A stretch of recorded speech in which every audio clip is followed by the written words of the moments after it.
مشاهدينا بنرحب بيكم حلقة جديدة وحديث التعليمية، يوم جديد على كل مشاهدينا وهوا جديد. يا رب يكون يوم قبل استقبال وقفة عيد الأضحى المبارك. كل سنة وحضراتكم طيبين، كل سنة والأمة الإسلامية والعربية طيبة، ويا رب يكون عيد سعيد علينا جميعا. لكن النهاردة هنتكلم في موضوع مهم جدا، إزاي نستفيد بكل هذه الأجازة الجميلة. يمكن لدينا أكثر من 4 أيام في إجازة عيد الأضحى المبارك.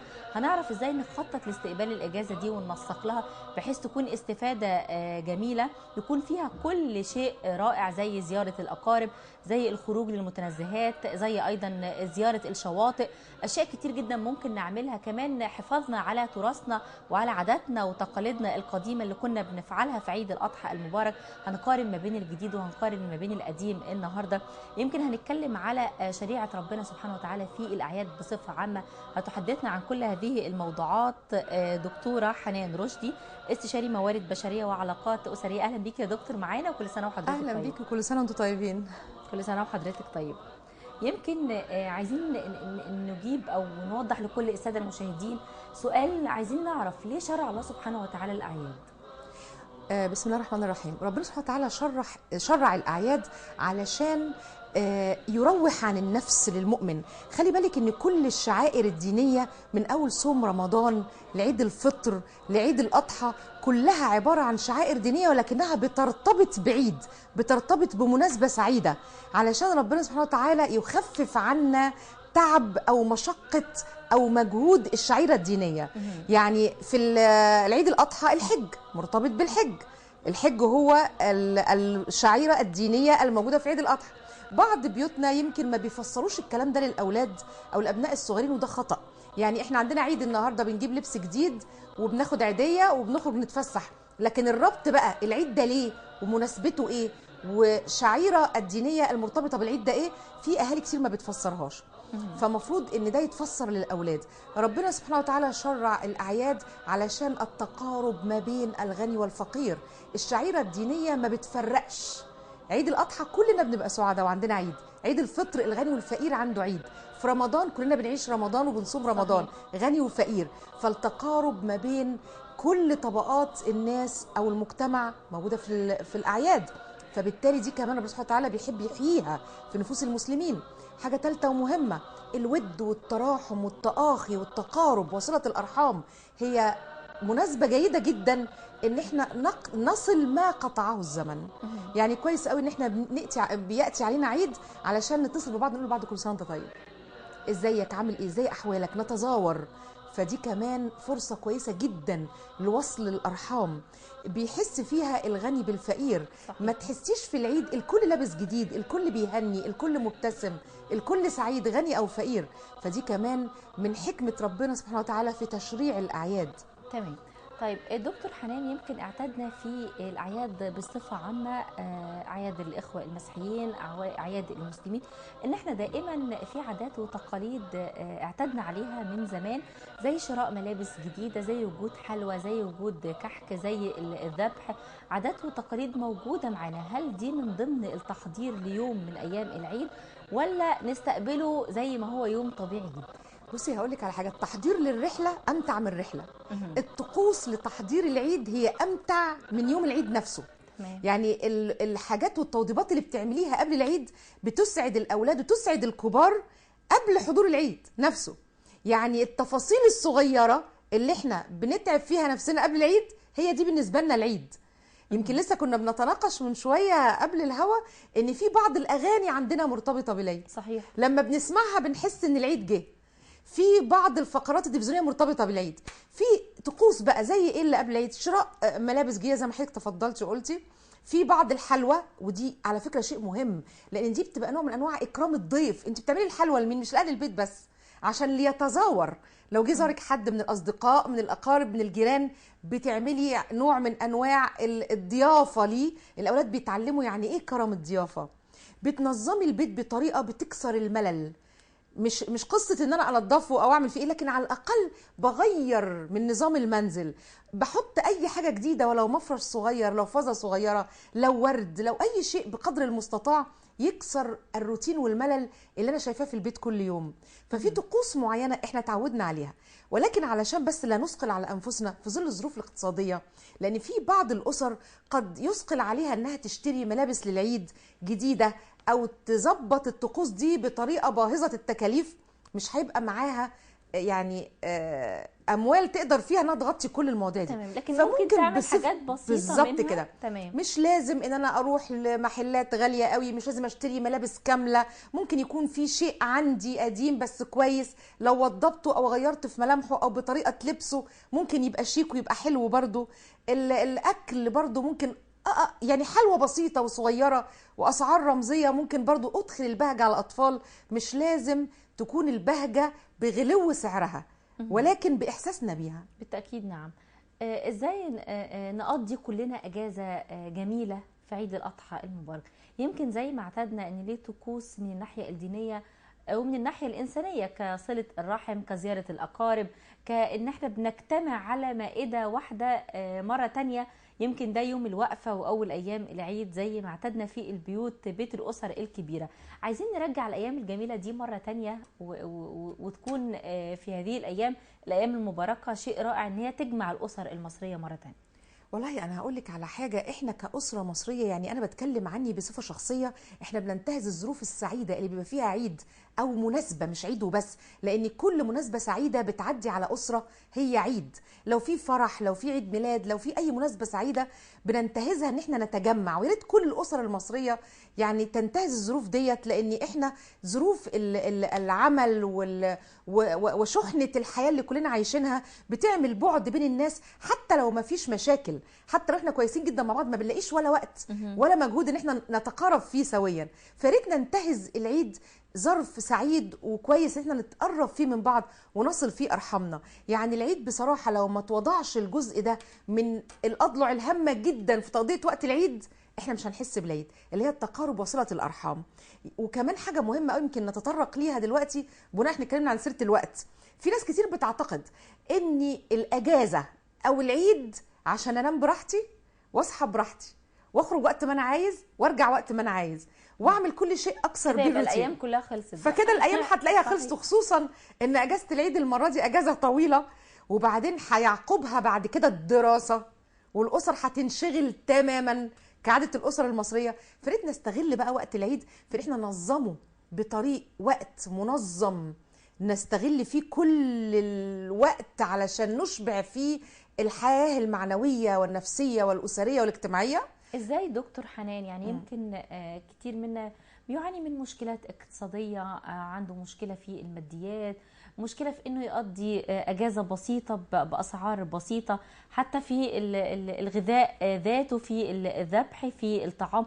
عايزين نقضي اجازة بشكل اقتصادي بسيط تتناسب مع كل اسرة بسيطة ويقدروا يستمتعوا بيها في عيد الاضحى المبارك. اولا احنا لازم نعمل وقت زي ما اتفقنا للقاء الاسر والاقارب. طيب هل اللقاء في المنازل للأسر والأقارب هيكلف شيء؟ مش هيكلف شيء. بالتأكيد لا، مش هيكلف شيء. في حاجة تانية مهمة بقى، مش الحياة الاقتصادية فقط هي اللي ساءت، احنا سقف طموحنا عالي عن إمكانياتنا. يعني على فكرة احنا زمان أيام ما كنا لسه صغيرين في ابتدائي وفي إعدادي كانت أسرنا مش غنية، كانت أسرنا معهاش فيض من المال بالبذخ اللي انت متخيلاه، بل بالعكس احنا كان برضو في أسر غير مقتدرة وأسر بسيطة وأسر متوسطة الحال، وكانت الحياة المادية مش بالبذخ اللي الناس متخيلاه، ولكن كنا بنشعر بالسعادة. ليه؟ لأن كان بيرضينا أقل القليل. هي المشكلة دلوقتي ان في الأولاد أو أولادنا، ودي احنا مشتركين في الخطأ معاهم، ان احنا عايشناهم في مستويات معينة، ارضائهم ما بقاش بالبساطة اللي احنا كانت بترضينا احنا زمان، بالعكس سقف طموحهم عالي أكبر بكتير من مستواهم. فلازم الأولاد يعرفوا ان لكل أسرة في ظروف مادية، في ظروف اقتصادية لازم نراعيها، وكده احنا هنحس بالسعادة أولا بالرضا. فالأولاد لو الملبس بسيط، لو الزيارة أو الخروج بسيط، لو الحاجة اللي بشتريها لهم في العيد بسيطة، هم يحسوا بسعادة لو وصل لهم ان هي دي إمكانياتي. مش مشكلة ظروف اقتصادية، مشكلة رضا نفسي. سقف طموح أولاد عالي عن مستواهم. يمكن وسائل التكنولوجي المختلفة اللي بدأت تكون موجودة بشكل كبير جدا في الآونة الأخيرة هي اللي جعلت سقف احتياجات أطفالنا غير قادرين عليه. طبعا الانفتاح على العالم الخارجي. تمام. يعني زي ما حضرتك قلتي التكنولوجيا، والتكنولوجيا دي بتوري للاولاد حتى وهم في البيت، مجرد انهم يدوسوا على الزرار بتوريهم اماكن كتير بيبقوا عندهم امل انه يشوفوها، يتفسحوا فيها، يخرجوا فيها. العمليه التنافسيه دي في الشراء وفي الفسحه وفي النزهه وفي كل شيء بتخلق من اولادنا شره غير طبيعي لطموح قد يعني الاباء ما يقدروش انهم يوفوه لابنائهم. تمام. طيب ازاي نجعل بقى اطفالنا اللي لسه بيكبروا ومش عارفين معنى كلمة العيد، مش عارفين يعني ايه ذبح، مش عارفين يعني ايه صلاة بالمعنى الكافي اللي هو صلاة عيد وتكبيرات وذبح وان احنا بنفرق في اليوم ده على الفقراء، ازاي نقربهم من الناحية الدينية او يكون عندهم نزعة دينية في هذا اليوم تحديدا؟ اصطحاب الاولاد في كل الاماكن دي. يعني اولا صلاه العيد الصبح بيبقى منظر جميل ورائع، ان انت تشوفي البنات لابسين الزي الاسلامي ومع امهاتهم رايحين يصلوا صلاه العيد، الابناء الصغيرين الصبيان لابسين الزي الاسلامي ورايحين مع ابائهم يصلوا العيد. اصطحاب الاولاد في الشعائر الدينيه دي بيكبروا، من شب على شيء شاب عليه، بيكبر عارف يعني ايه صلاه عيد ويعني ايه اهميتها وما تفوتهوش ابدا. ساعه الذبح الاولاد لازم يعرفوا، ويعرفوا ليه الذبح والشعيره اللي مرتبطه بيها ايه، اللي هي قصه سيدنا ابراهيم مع سيدنا اسماعيل مع ابنه عندما رآه في المنام يذبحه، وبعدين ربنا سبحانه وتعالى فداه بكبش سمين. الحاجات دي كلها تتوصف للاولاد بوقتي، حتى في وقت توزيع اللحوم على الفقراء من حقهم يكونوا موجودين ويشاركوا. بالظبط، ده بالعكس بقى جميل جدا ان بايديهم. لو ولد قادر على انه يمسك الحاجه هو اللي يوزعها هو اللي يديها، يعرف ويشعر قد ايه الارتباط الوثيق ما بين المسلمين بعضهم وبعض، غني وفقير، ما فيش فرق في اليوم ده بين حد. في اي عمر دكتور حنان ولا في كل الاعمار؟ في اي عمر، بل بالعكس كل ما ابتدى صغير كل ما اتعود عليه اكتر. ده شيء مهم جدا. تباعد الاولاد ما بين الشعائر الدينيه وما بين صله ارحامهم وما بين علاقاتهم الاجتماعيه بيعمل في نفسيتهم قصور كتير، ما بيقدرش يشبو او ينمو على الكلام ده لانه ما ترباش عليه، ما عرفوش ولا شافه. لكن من الصغر لما يتربى عليه هيبتدي يتعود عليه ويبتدي يكمل مسيره ابويه، وده شيء مهم جدا. تمام. فالاولاد لازم يرتبطوا بالحاجات دي ويرتبطوا بالشعائر الدينيه من الصغر. تمام. يمكن اعتدنا على اكل اشياء معينه او اكلات معينه في يوم العيد، تحديدا في صيام الوقفه اللي يمكن كلنا بنحب نصوم في هذا اليوم تحديدا. يمكن في فطار اول يوم العيد بعد الذبح كتير من الاسر المصريه بتعمل الكبده، بتعمل الفته، بتعمل اكلات مميزه في هذا اليوم تحديدا. يعني ايه الاكلات المسموح بها لاطفالنا في اليوم ده؟ بصي، هو احنا عندنا في مصر بالذات يمكن او في البلاد العربيه بصفه عامه عندهم ارتباط ما بين الاعياد وما بين الاكل. صحيح. وحتى مش في العيد الكبير بس، يعني انت تلاحظي شم النسيم كله، شم النسيم، الرنجه وبعض الاسماك المملحه او الاسماك العاديه. هتلاقي في العيد الصغير بالظبط، العيد الصغير هتلاقي فيه الكحك والبسكوت والحاجات ديت. ففي عندنا ربط ما بين الاكل دايما وما بين الاعياد. هو ده شيء جميل، انا ما اقدرش اقول عليه حاجه وحشه، بس انا اقدر اقول ان كل شيء يعني معتدل كويس. تمام. الاولاد متاح لهم طبعا ياكل لحمه وفته، والفته دي شيء ما فيهوش مشكله، ده رز وعيش يعني ما فيهوش اي قلق، ولكن هنبتعد طبعا بقدر الامكان عن الحاجات السمينه، عن الحاجات الدسمه، عن الحاجات اللي فيها سمنه كتير. لكن هل ده يصلح كفطار في ليله العيد ان هم يفطروا مثلا فته او كبده او الكلام ده؟ ما فيهاش مشكله. الكبده بالعكس ده الكبده يعني حاجه غذائيه قويه جدا وفيها فيتامينات للاطفال كويسه، وتكون مشوحه وتكون نظيفه طبعا، وست البيت او الام تبقى عارفه كويس جدا هي جايباها منين. يعني لو مش ذبحها في البيت تبقى عارفه، لان الكبده دي بتبقى هي عايزه اقول مركز السموم لاي كائن حي يعني. فانا عايزه اقول تنتقي الحاجات دي جيده جدا وتبقى عارفه هي جايباها منين. والاولاد يبقى الجزء اللي فيها ما فيهوش دسامه بيبقى خاص بالاولاد، يبقى كويس جدا. وعايزه اقول ان حتى الشخص العادي مش الاطفال وبس، احنا بنقسى على نفسينا في معدتنا.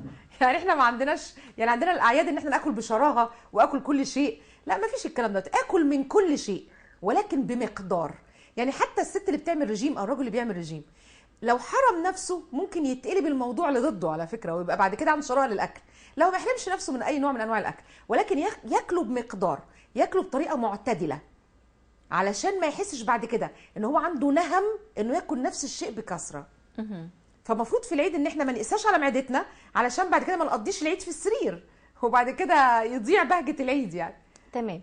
يمكن زي ما حضرتك قلتي في يعني احنا ككبار لازم نحافظ على اكل فيه صحه لاجسامنا، ولكن في ناس بتعاني من امراض معينه زي امراض الكوليسترول، ممكن يعانوا من سكر، اكيد ليهم طبيعه اكل مختلفه المفروض تكون بعيده عن الدهون. هل بنفس الطريقه ولا ليهم نظام غذائي؟ وكمان عايزينهم يكونوا معانا في فرحه العيد.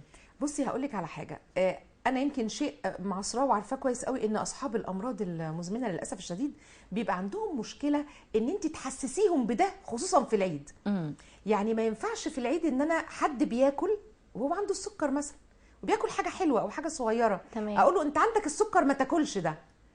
انت مش عايزه اقول لك الكلمه دي ممكن تقضي عليه. صحيح. لا هو ممكن ياكل بمقدار حاجه صغيره بسيطه، نعمل له حاجه مخصوصه ليه ان هي تكون ما فيهاش سكريات زياده او ما فيهاش دسامه، ما فيهاش سمنه، ولكن في نفس الوقت يبقى قاعد في وسطينا، يبقى قاعد معانا بياكل من نفس اكلنا علشان ما يحسش انه هو الوحيد اللي في العيد وكانه منبوذ، يعني كانه هو المحروم، لان دي هتعمل عنده عمليه نفسيه يمكن تقضي على فرحته بالعيد. فريد ما فيش حد، وخصوصا الاطفال، في اطفال كتير يعني مرضى ربنا يشفيهم فعلا بيبقوا عندهم امراض سكر، في اطفال دلوقتي عندها امراض سكر. فما تجيش في العيد والطفل في وسط اصحابه او وسط اخواته وتقول له انت ما تاكلش ده، يا اما انت تديهوله بمقدار او بطريقه بسيطه او بكميه بسيطه، او تكوني عامله حسابه في الشيء اللي ما يضروش، لكن مش تحرميه في العيد. ربنا يعافي كل اطفالنا باذن الله. ويمكن كمان بنكون حريصين في الوقت ده على الخروج للمتنزهات، وكتير منا بيحب ياكل في اليوم ده كمان بعد فطار الصبح ياكل بره البيت الاكلات الجاهزه. عايزين نتكلم على مخاطرها وعلى ايه المسموح به في ايام العيد، ولكن هنخرج فاصل قصير ونرجع نكمل حوارنا مع دكتور حنان، ولكن بعد الفاصل. معكم حديث التعليمية مرة تانية، بنقول لكل مشاهدينا عيد أضحى مبارك عليكم جميعا، الأمة الإسلامية والأمة العربية. ولكن يمكن كنا بنتكلم على طبيعة الأكل لكل أطفالنا، بنتكلم على عاداتنا وتقاليدنا وسلوكياتنا، لكن في أحيانا سلوك بتصدر من كل أطفالنا غير مرغوب فيها. هنتكلم على السلوكيات المرغوب فيها والسلوكيات الغير مرغوب فيها. هنتكلم أيضا على عاداتنا وتقاليدنا في الزمان وعاداتنا وتقاليدنا في الوقت الحالي. برحب بيكي دكتور حنان رشدي، استشاري موارد بشريه وعلاقات اسريه. اهلا بيكي معانا يا فندم. اهلا بيكي. اهلا بيكي. يمكن قبل ما نخرج فاصل كنا بنتكلم على الاكل الجاهز، وان الاطفال بيستغلوا اليوم ده وبيعتبروا دي بقى هديه من الام ومن الاب، فهناكل بره. تعليقك بقى على الوجبات الجاهزه؟ بصي انا اقول لك على حاجه، الوجبات الجاهزه مفروض انها مرفوضه في العيد او في غير عيد. تمام. يعني ده المفروض، يعني ما اقدرش امنعها عن كل الاولاد، وخصوصا ان بعض الشباب بقى اللي هو ابتدى يبقى في اعدادي وفي ثانوي وفي جامعه، صعب جدا انك تقولي له لا ما تاكلش بره نهائيا، وخصوصا في العيد وبيسهر مع اصحابه بره او بيخرج للمتنزهات مع مجموعه من اصحابه، يمكن مش مع افراد الاسره اساسا، فده مش هتقدري تعملي عليه الرابط بما فيه الكفايه. ولكن انا افضل ان هو قبل خروجه من المنزل انه يبقى واكل بما فيه الكفايه، انه يقدر يواصل بره اطول فتره ممكنه، عشان لو احتاج ياكل بره حاجه ما يبقاش طول النهار اكل بره جاهز، يبقى وجبه واحده وبسيطه. أبقى بياكل من مكان مفروض يبقى موثوق منه او معروف او اسم معروف انه هياكل منه. تمام. يا ريت بلاش ياكل لحوم برضو من خارج البيت، لان دي حاجات بتبقى اكتر عرضه للبكتيريا او التلوث. يعني ريت تبقى حاجات خفيفه وحاجات مغلفه. فالكلام ده كله علشان ان انا اقنع بيه الاولاد، وخصوصا في المرحله اللي بقول لك عليها اعدادي وثانوي، دي صعبه جدا. تمام. فبقدر الامكان انا احاول اقنعهم ان الكلام ده ممكن يؤدي لعكس غرضه، ان انت تقضي باقي العيد وانت تعبان، فملهاش لازمه. تمام. وبعدين بالعكس، يعني ده انا يعني لمه الاسره في العيد والاكل مع بعض على مائده واحده، ده المفروض الاسر المصريه ما تتنازلش عنه ابدا. تمام. احنا حابين نعمل ده دكتور حنان في اول يوم وتاني يوم وتالت يوم، نجمع شمل الاسره، مش الاسره الاولى اللي هي الام والاب والولاد، لا الخال والعم والجد، وتبقى الاسره كلها. ولكن عايزين نختار الموضوعات اللي ممكن نتناقش فيها في يوم العيد، في تاني يوم العيد، تالت يوم العيد. دايما بنجتمع ولكن مش عارفين نتكلم في ايه، وعايزين كل ما هو نتحدث فيه اشياء ممكن تكون بتسعدنا. نختار ازاي الحديث؟ بصي، اولا احنا في بعض المناسبات بتاعتنا يمكن احنا كلنا كمجتمع مصري الان لما بشوف ابن خالي او ابن عمي او بنت عمتي في مناسبه يمكن بيعدي سنه واتنين ما بنكوناش شفنا بعض، ودي يمكن من الحاجات السيئه اللي الزمن عملها فينا كمصريين، وبتمنى انها تزول وما تكونش موجوده، ونستغل ظروف العاده ان احنا نتجمع. ولكن لما بنتجمع بقى احنا عندنا مشكله اخرى، ان كل شخص بيعتقد في ذاته ان هو الوحيد اللي عنده مشاكل، هو الوحيد اللي عنده مأساة، هو الوحيد اللي مر فيه السنه اللي فاتت دي كارثه، هو الوحيد اللي عنده ابناء تعبينه او عنده بيلتقي بيعرف ان هو مش هو لوحده. بالظبط. وتلاقي احنا بنتنافس مع بعض في مشاكلنا، يعني احنا مش بنسمع بعض. انا عماله اتنافس ان اقول لك اني كنت تعبانه وان اشتريت علاج، وانت بتتنافسي عشان تقولي لي ان انت كنت مريضه الشهر اللي فات، او ان ابنك تعبك في موضوع كذا، او ان حياتك الاسريه فيها موضوع كذا، او ظروفك الاقتصاديه فيها. كاننا بنتنافس على المشاكل. كل واحد فينا يظهر اسوأ اللي حصل له. احنا ليه مش بنتنافس على ان احنا نقول الحمد لله؟ ليه مش بنتنافس ان كل واحد فينا يظهر اجمل شيء حصل له السنه دي؟ ده شيء مهم جدا على فكره، شيء مهم ان احنا نتنافس، ان احنا نقول اما بنعمه ربك فحدث. للاسف في ناس كتير جدا بتعتقد اني لما انا كنت لسه هقول مشاكلي انا ممكن يحسدوني على الحاجات الجميله دي، فخليني اقول ان انا دائما عندي مشاكل، فبالتالي مش هيبصوا لي. بالعكس والله يعني. بالعكس يعني يمكن الناس بتبقى دلوقتي عندها من الادراك انها فاهمه كويس قوي، ده يمكن ما تصدقكيش في بعض المشاكل اللي بتقوليها على الرغم انها كلها حقيقيه وانت ما بتكذبيش، بس هي خلاص ابتدت تفهم ان انت بتعرضي مشاكلك علشان ما حدش يقول لك على الحاجات الكويسه اللي هم برضو شايفينها ان انت عندك حاجات كويسه في حياتك. الكلام دوت طبعا خصوصا في العيد، يعني حتى لو انا هفضفض مع حد لو حتى على سبيل المثال دكتور حنان مش عايزه اتكلم، ممكن اقول انا الحمد لله حياتي جميله كويسه سعيده فيها، حتى لو لديها او فيها بعض المشكلات ممكن احاول ان انا ما اقولهاش. اصل عايز اقول لك حاجه، الظروف الاقتصاديه على الجميع. انت لو حسيتي بمرض، في ناس كتير مرضى يمكن اكتر منك بكتير. صحيح. لو عندك مشكله هتلاقي في مشاكلهم ناس اكتر مشاكلك بكتير، فانت لو هتتنافسي في قصه عرض المشاكل احنا مش هننتهي، ومش هننتهي وبس، يعني مكان وزمان غير ملائم اللي هو العيد. تمام. بالعكس احنا في العيد لازم الابتسامه، تبسمك في وجه اخيك صدقه. يعني انا مش قادره اصدق ازاي مثلا ممكن يعدي عيد وانا ليا اخ او اخت او عم او خال ما بقولوش كل سنه وانت طيب. ده موضوع قاسي ومؤلم. ده العيد مشرع عشان كده، علشان الاخ يشوف اخوه، والاخت تسلم على اختها، والجيران كمان يعرفوا بعض. ده احنا دلوقتي كمصريين يمكن بنبقى عايشين في اماكن الجيران ما يعرفوش حاجه عن بعض. انا مش عارفه مين اللي ساكن في الشقه اللي قدامي يعني، لكن بالعكس الاعياد دي معموله علشان الناس تتقارب وتتود وتتراحم، مش عشان يعرضوا مشاكلهم. تمام. يمكن في حيره دكتور حنان بتنتاب كل اسره مصريه تخرج فين، تحديدا ان الجو حر جدا، تحديدا الاماكن مزدحمه، عايزه تختار اماكن تحافظ بيها على اولادها وتبقى اماكن هي نفسيه مريحه بالنسبه لها. هل في ارشادات للخروج في ايام العيد؟ والله انا اللي انا شفته من الاسر المحيطه بيا جميعا انهم فضلوا الشواطئ. يعني في اسر استغلت ظروف العيد ان الاجازه كويسه جدا ومعقوله المره دي، وفي نفس الوقت هيعقبها بعد كده دراسه، فقال لك قبل ما ادخل بقى العمليه الدراسيه بازمتها في مصر فانا ابتدي اروح للشواطئ، يبقى انا عيدت وصيفت في نفس الوقت. ده جائز ومش مشكله طبعا، بس انا افضل طبعا لما يكونش الاولاد ما يتعرضوش لكم من الحراره او الشمس قويه، علشان بعد فتره الاجازه ما يبتدوش الدراسه وهم تعبانين او عندهم مشكله صحيه.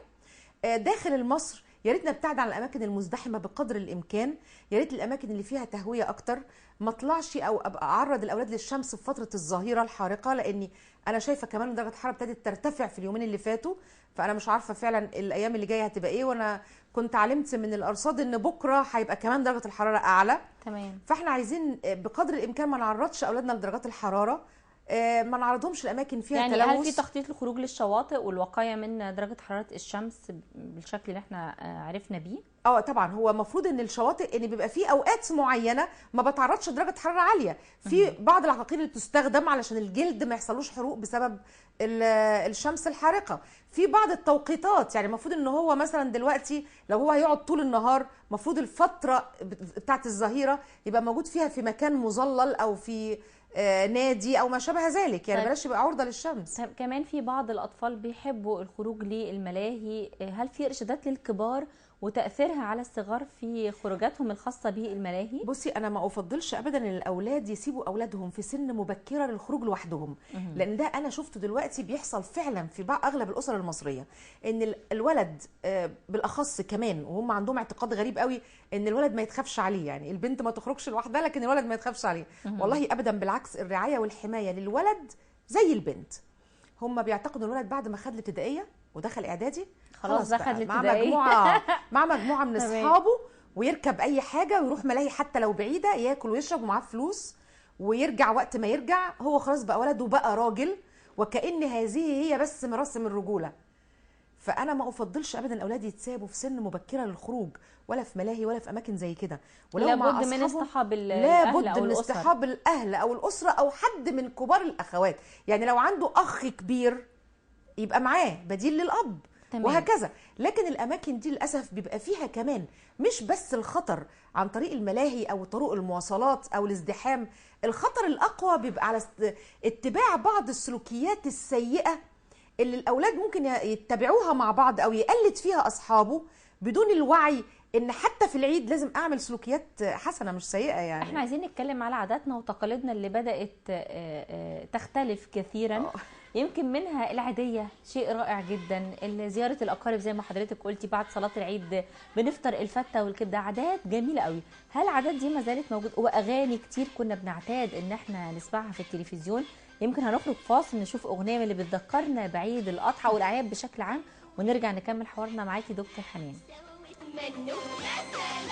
باركوا وهنوا سوا واتمنوا كل العالم يبقى سعيد، كل أخوة برا وجوه، كل أخوة برا وجوه، كله فرح وهنا وزغاريد. باركوا وهنوا سوا واتمنوا، باركوا وهنوا سوا واتمنوا كل العالم يبقى سعيد، كل أخوة برا وجوه، كل أخوة برا وجوه، كله فرح وهنا وزغاريد. غنوا معايا غنوا، قولوا ورايا قولوا، غنوا معايا غنوا، قولوا ورايا قولوا. كتر يا رب في أعيادنا واطرح فيها البركة والزين. جانا العيد اهو جانا العيد، جانا العيد اهو جانا العيد. أهلا بالعيد، مرحب بالعيد، أهلا بالعيد، مرحب بالعيد. رجعنا لكم مرة تانية مشاهدينا، ولا زلنا معاكم وحديث التعليمية مرة تانية. بنحتفل بالأعياد وتحديدا عيد الأضحى المبارك، بنقارن ما بين عاداتنا وتقاليدنا اللي اعتدنا عليها. كمان في سلوكيات جميلة قوي ممكن نعود أطفالنا عليها، منها زيارة المرضى، منها الإحسان إلى الفقراء. ممكن نستغل العيد بأن احنا نتفسح ونقضي وقت جميل، ومع ذلك نلتزم بالعادات والتقاليد الخاصة بكل بيت مصري، وكمان سلوكياتنا الدينية. مرة تانية برحب بدكتور حنان. اهلا بيك يا دكتور مرة تانية. اهلا بيك. انتوا كنا بنتكلم حسستونا على العيدية. لا والاغنيه الجميله دي لصفاء بالسعود، بصراحه الاغنيه دي يمكن انا قلت لك دي من ايامي فعلا، يعني مش كبيره يا دكتور، يعني نقول سنك كام؟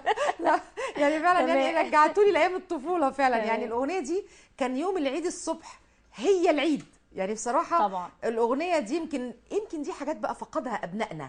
مفيش ربط ما بين حاجات معينه او فولكلور معين خاص بالعيد، ما عندهمش الحته دي. احنا ليله العيد بتاعت ام كلثوم كنا لما بنسمعها يوم الوقفه بالليل احنا صبح عيد، لدرجه ان احنا كان عندنا ناس يوم الرؤيه في العيد الفطر لما يقولوا احنا سمعنا ليله العيد لام كلثوم يبقى خلاص اكيد العيد المفتي قال ان بكره عيد، ده ما دام سمعنا ام كلثوم يا ليله العيد. يعني في بعض الحاجات كل الاشياء دي ترجعوها بالتاكيد موجوده في كل القنوات، وبنسمع اجمل اغاني الاعياد من فنانينا الكبار في ايام العيد. بصي انا عايزه اقول لك على حاجه، الاسره هي اللي بتضفي على ابنائها الاحساس دوت. صحيح. يعني انا علمت اولادي كده. ممكن تعمل ايه دكتور حنان بشكل بسيط يبين لها ان في عيد؟ يعني تعمل لهم ايه في البيت باشياء بسيطه؟ والله انا لازم اي عيد يبقى عندي حاجه جديده. يعني لو مفرش صغير، لو فازه صغيره، لازم اعمل حاجه كده لافته، لدرجه ان اولادي كبروا. انا عندي 2 ولد وبنت مهندسين يعني. تمام. فالاثنين حاسين ان ماما لغايه النهارده لازم قبل العيد تروح تجيب بونبوني وشوكولاته طب مين عندنا يعني؟ بقول لهم الاحفاد بقى، ما في احفاد دلوقتي. علمتهم ان لازم العيد اجيب حلويات ولو بسيطه، مش حاجه يعني ضخمه. لازم انظم البيت بطريقه معينه، اغير حاجه في منظور البيت. الحاجات دي كلها بتضفي فرحه وبتكسر الملل وبتكسر الرتابه اللي الانسان عايشها مجرد آلة. على فكره احنا للاسف الشديد زحمه الحياه خلقت مننا آلات بلا مشاعر. الأعياد هي اللي بتحرك المشاعر جوانا، بتقربنا من بعض وتخلينا عايشين، مش هنقول برومانسية وإن كانت رومانسية مش عيب يعني، ولكن بتخلينا عايشين وإحنا حاسين إن إحنا عندنا مشاعر، عندنا معنويات داخلية لازم نغذيها، مش بس فقط آلات متحركة. وقت ومجهود وشغل، هو ده كل اللي بنعمله. حتى أولادنا بقينا محسنهم هم كمان آلة. ذاكر، أنت عليك تذاكر بس، عليك تنجح، دي كل مسؤولياتك. العيد بقى بيكسر الرتابه اللي بين الاسره دي كلها. بنتكلم، علشان كده انا دايما انصح الاباء والامهات ما تجيش في العيد زي ما كنا بنقول ما نتكلمش على المشاكل مع بعض. ما تجيش في العيد وتكلمي اولادك انبسط بقى في العيد، ده كلها اسبوع داخل الدراسه. طب انت يعني بتفكريني بالبعبع؟ طب يعني يعني بلاش طب تنكدي عليا في العيد، لا خليه يستمتع بكل شيء في العيد علشان يطلع من العيد وهو فعلا حاسس ان في حاجه جديده. احنا كان عندنا زمان، يمكن انت قلتي حاجات اندثرت وراحت للاسف الشديد، بس في برضو بعض الاسر، عشان التعميم خطأ يعني، في بعض الاسر ما زالت متمسكه بيها زي العيديه.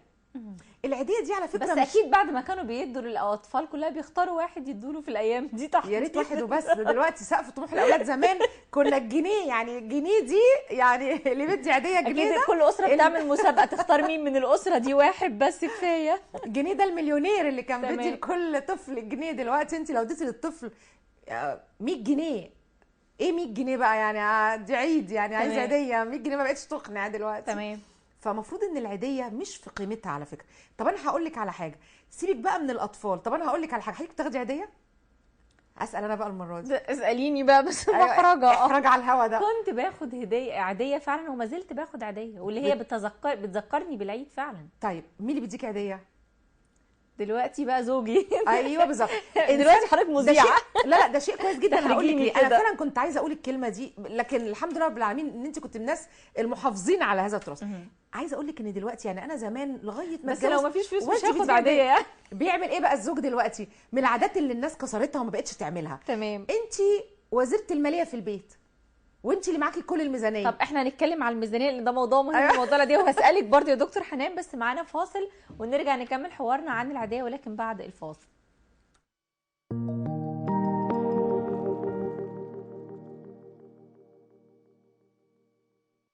ما زلنا معاكم بنواصل احتفالاتنا بعيد الاضحى المبارك. مره ثانيه برحب بيكي دكتور حنان. برحب بيكي اهلا بيكي، كل سنه وانت طيبه. وحضرتك طيبه. بس انا المره دي هسالك، سالتيني قبل الفاصل عن العاديه قلت لك باخد. حضرتك بقى بتاخدي عاديه فعلا؟ لا. والعاديه ليها قيمه في حياه الانسان بشكل عام؟ انا ما باخدش عاديه، وده شيء غلط على فكره. بيحصل ايه عشان ابقى صريحه معاكي؟ يعني المراه دلوقتي بقت هي تقريبا وزيره الماليه في البيت. تمام. معاها كل اقتصاد المنزل، يعني كل ما يتكسبه الزوج قد يسلمه للمراه كاملا، وهي معاها ميزانيتها وهي اللي بتدي تعمل تخطيط الميزانيه بتاع المنزل. فالزوج بيحس ان هو يعني هياخد من فلوسه ويديها عاديه. انت معاكي الفلوس كلها. ابسط القليل للزوجه، مش بس في العيد، في اي مناسبه، حتى لو هي عندها ما يكفيها من كل شيء، ولكن انا هجيب لها الهديه دي او الحاجه الصغيره دي او الحاجه البسيطه دي علشان اقول لها كل سنه وانت طيبه. قد ايه بتفرق. بعض الازواج بقى ما بيحسوش بالفرق ده، او بيحسوا انا يعني مديكي حياتي كلها، فانت مش محتاجه ان انا استقطع منها جزء. ولكن انا عايزه اقول ان الهديه او العيديه بتعمل نوع من انواع زي ما قلت لك كده فاصل ونواصل. تمام. يعني حتى لو في مشكله، حتى لو في موضوع مضايقني، بس كل ده عشان اطلع فاصل بيكي تاني يا دكتور حنان. مش هطلع فاصل تاني. تمام. يمكن سلوكيات كتير جدا فقدناها، ولكن يعني زي ما حضرتك نعيدها. تمام. فعلا بتدخل البهجه على نفوسنا سواء كان اطفال او كبار، وده شيء رائع. يعني احنا محتاجين نحس بوجود عيديه، بسماع اغاني بتذكرنا بالعيد. بعد الذبح بنجتمع وناكل الاكلات المفضله في يوم العيد. حاجات جميله قوي. يمكن لو عملنا مقارنه هنلاقي العادات واحده ولا اختلفت كتير؟ لا، لو عملنا مقارنه طبعا في عادات اختلفت، ومش لكل الاسر ولا زي بعض. اندثرت. لا اندثرت عند بعض الاسر، تمام. ولكن في اسر ما زالت بتحارب عشان تفضل محافظه عليها. ودي انا بقدرها جدا على فكره. يعني في اسر ما زالت صله ارحامهم دي مهمه، لازم يجتمعوا على مائده واحده.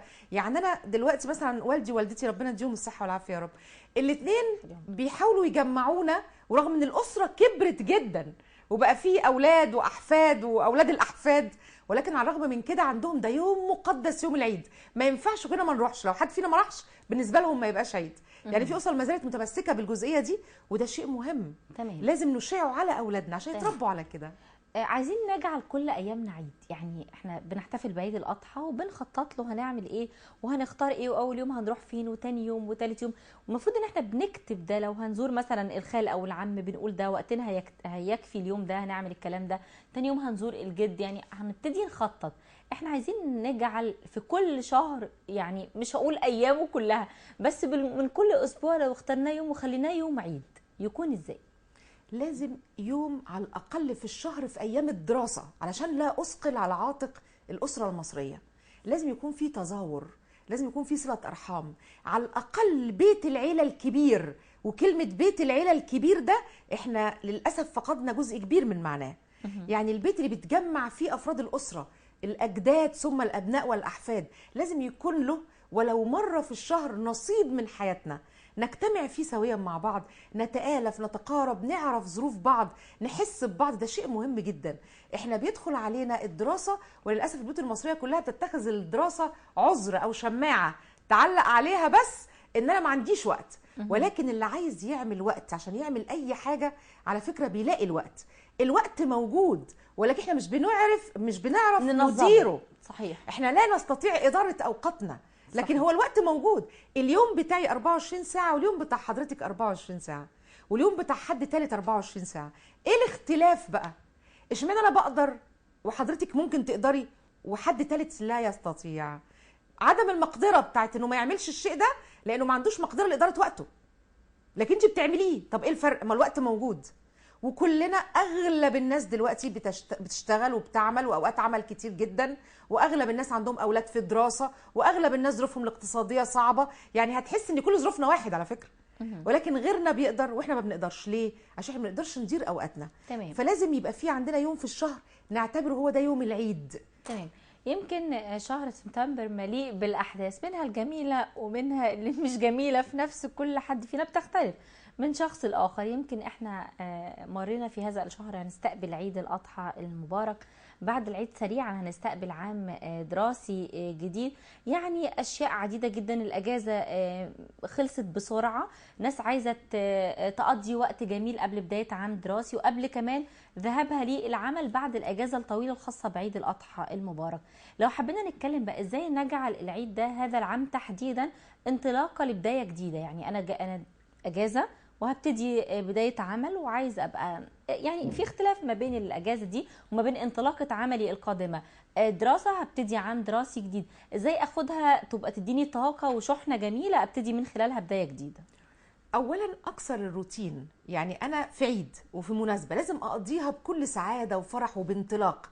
لازم ما احسسش نفسي في العيد ان انا ملزم بواجبات وحاجات تثقل على نفسي. يعني ما افكرش في الشغل وانا في العيد، ما افكرش في الدراسه وانا في العيد، يعني ولا افكر ولا اعمل. لازم اخد الاجازه اجازه للترويح عن النفس والكسر الملل، وان الانسان يقدر فيها انه تبقى نقطه انطلاقه زي ما قلتي للايام اللي بعد العيد. تمام. لكن في ناس بتسقع نفسها بالهموم داخل العيد، وكأن الهموم لو انا نزلتها شويه هتخلص.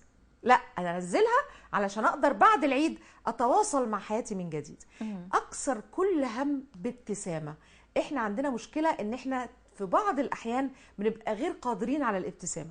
الابتسامة حتى وانت جواك ألم بتشفيك من الألم، وبتخليك تبقى عندك طاقة إيجابية لما بعد العيد ان انت تقدر تتواصل وتشتغل وتعمل أو تذاكر.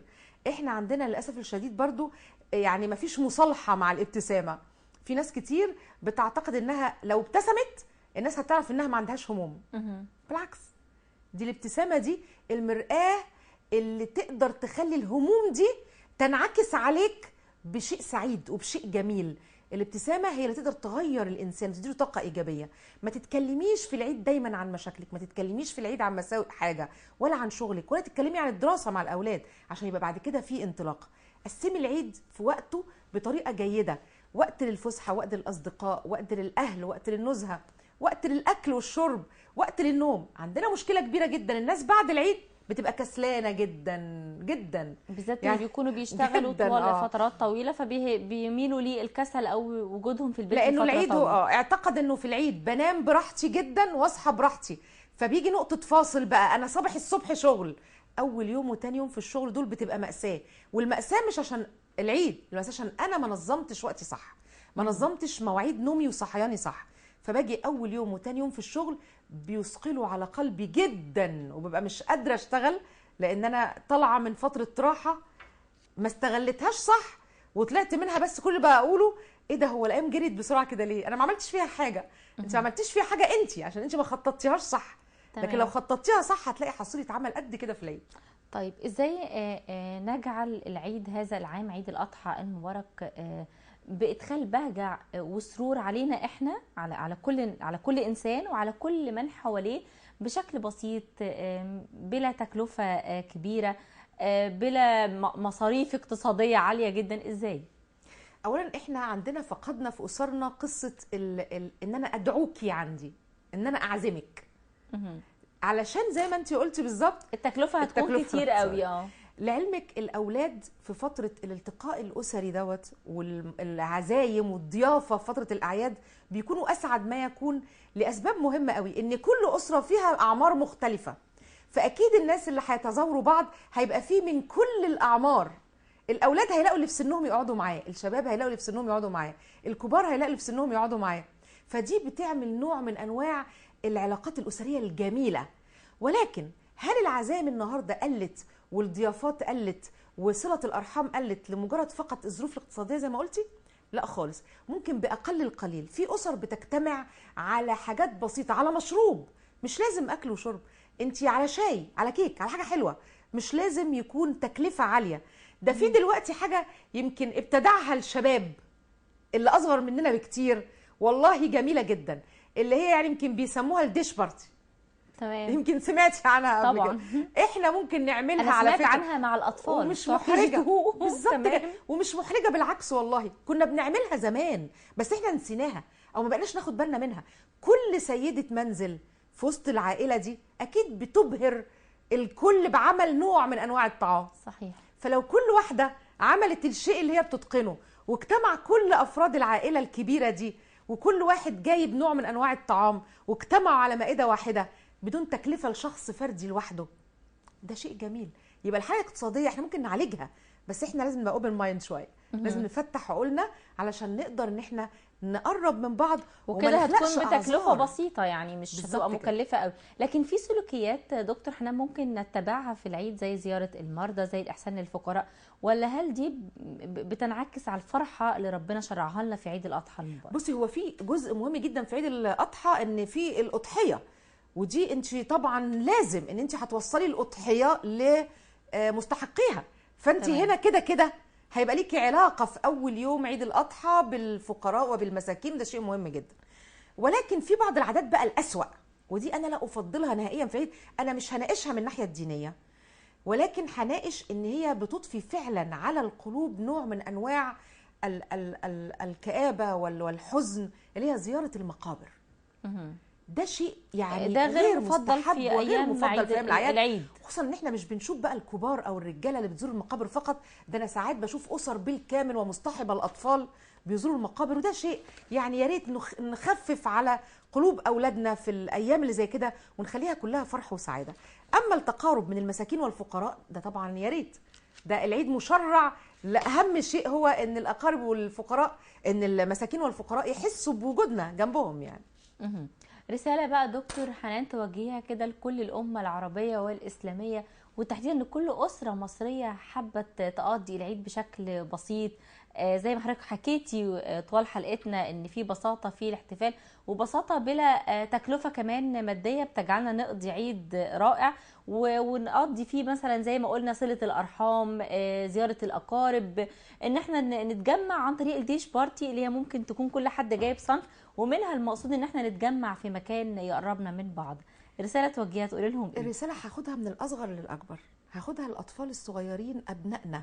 لازم الاباء والامهات يعرفوهم يعني ايه عيد، ويربطوا بين العيد وما بين الشعيره الدينيه. ككلام ولا ده كفعل؟ كلام وفعل ومنطق، واهم حاجه في التعليم المحاكاه. لو الطفل شاف الكبير بيعمل ايه هيقلده، وده اهم شيء التقليد. فانا لما هقلد الكبير في الكلام ده بعد كده هكبر عليه. الاباء والامهات، التقارب وصله الارحام ما ينفعش ننكرها في الاعياد. ما ينفعش تقضي العيد وانت اخوك او اختك زعلانين منك. تبسمك في وجه اخيك صدقه. شيء مهم جدا ان احنا نقابل بعض في العيد واحنا مبتسمين واحنا سعداء. شيء سعيد، شيء مهم جدا ان احنا لما نقابل بعض ما نحكيش عن مشاكلنا. هكبر بقى باعلى، بطبقه اعلى، ولا حتى مشكله صغيره، ولا مشكله صغيره. تمام. خليها دايما ابتسامه، خليها دايما فرحه، عشان تبقى العيد فرحه زي ما بتقول صفاء بالسعود. حاجه بقى الاهم، مش عايزه كل الامه العربيه كل رؤسائها يبعدوا لبعض برقيات يقولوا لبعض كل سنه واحنا طيبين. الاكبر من كده ان احنا في العيد نبقى ايد واحده، ان احنا في العيد نحس ببعض، ان احنا في العيد نبقى فعلا امه واحده. ده شيء مهم جدا. يعني مش عايزين نقول ده مجرد رساله كلاميه فقط، عايزين نحسها بالتقارب والتآخي ما بيننا وما بين كل دولة عربية. كل دولة عربية، لأن ربنا سبحانه وتعالى شرع الأعياد عشان نعمل ده، علشان نحس بده، عشان المسلمين كلهم يبقوا إيد واحدة. لكن لفتات زيارة المرضى حضرتك مش بتفضليها في العيد؟ لا بالعكس، هو دلوقتي كل اسره ممكن يكون فيها مريض على فكره. هو المرضى مش لازم يكون في مستشفى خارجيه، المرضى مش لازم يكون حد غريب. ما هو انت كل اسره قد جائز يكون فيها حد تعبان، حد مريض. بالعكس، معاوده المريض في العيد احساسنا ان هو في وسطينا، احنا مش هننكره، مش هنطلعه بره المنظومه يعني. لكن في عاده بسيطه نسينا نتكلم عنها قبل ما نختم لقائنا مع حضرتك دكتور حنان، موضوع الصواريخ والاشياء المزعجه اللي في اسر ما زالت مرتبطه بها الى الان. يعني بتذكرنا بالعيد انها في الصبح بنجد الاصوات والحاجات الجميله اللي هي عاداتنا وتقاليدنا، ولكن احيانا بتكون فيها خطوره على اطفالنا. بصي، هو دلوقتي يمكن التكنولوجيا حسنت من الوضع تماما، ان بقى في بعض الالعاب وبعض الحاجات اللي بتطلع يمكن نور او كده، ولكن ما بتاذيش او ما فيهاش عمليه ناريه. قد تكون مستحبه، نوع من انواع البهجه، ولكن انا شايفه وجهه نظري الشخصيه انها قلت تماما موضوع الحاجات الناريه، ولو يمكن في بعض العشوائيات او الاماكن يعني الغير مسؤوله، انا بسميها كده. لكن احنا في بيوتنا دلوقتي يمكن موضوع البومب والصواريخ والحاجات دي الناس كلها بقت عارفه خطورتها وابتدت تبعد عنها بقدر الامكان. صحيح. وان كان احنا كنا بنبقى سعداء بيها زمان على فكره، عشان بس نبقى صراحه يعني، وما زلنا بنسمعها بنبقى سعداء حتى ولو كان اشكالها بقت متطوره. ايوه بالظبط، صحيح. دكتور حنان رشدي، استشاري موارد بشريه وعلاقات اسريه، شرفتينا ونورتينا، وكل سنه وحضرتك طيبه، ويا رب يكون عيد سعيد عليكي وعلى الامه الاسلاميه والعربيه. شكرا ليكي يا رب، كل سنه وانت طيبه. حديث التعليميه، كل سنه وحضراتكم طيبين وعيد اضحى سعيد.